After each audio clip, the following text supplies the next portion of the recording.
I think you will find tonight a very practical message.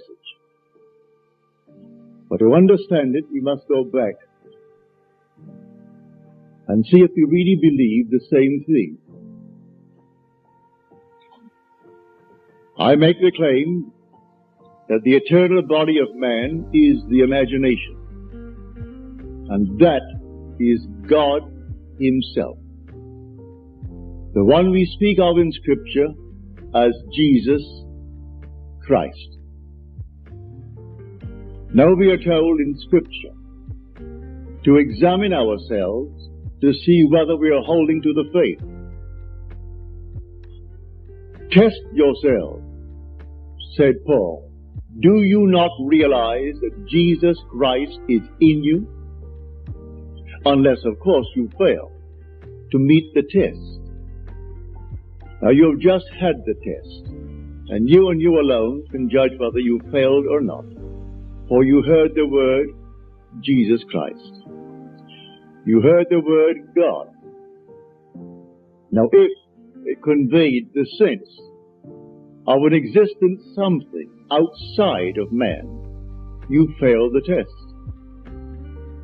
If when you hear the word God, or the word Jesus, or the word Christ, the word Lord, and the mind jumps to something outside of you, outside of man, you failed the test.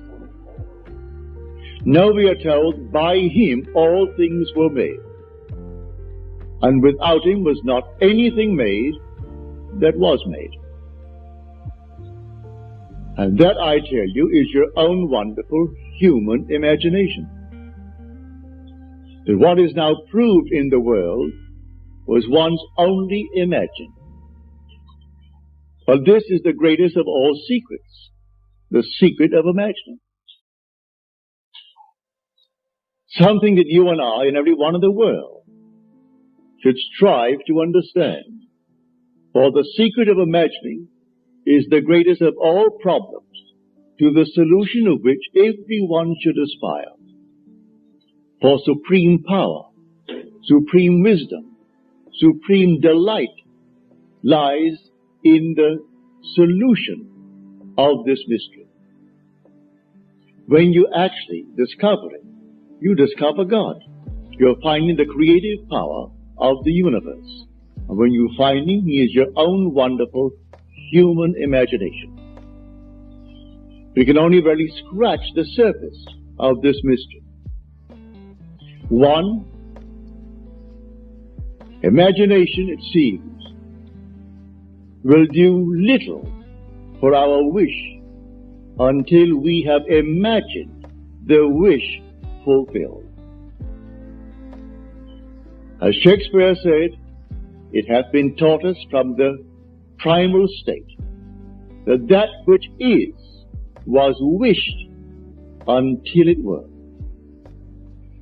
So you and I want something, and we define our objective, how to realize it.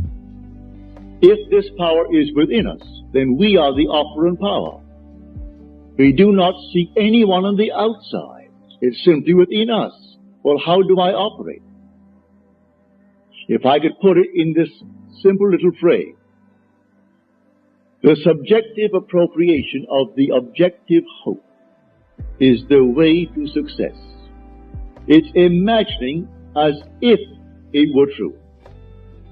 What would the feeling be like if it were true? So I start from the feeling of the wish fulfilled. I must begin by feeling that I have already arrived. I have already achieved my goal. And catch the mood that would be mine if it were true. And then wear that mood. If I wear that mood as if it were true, I'll realize it in my world.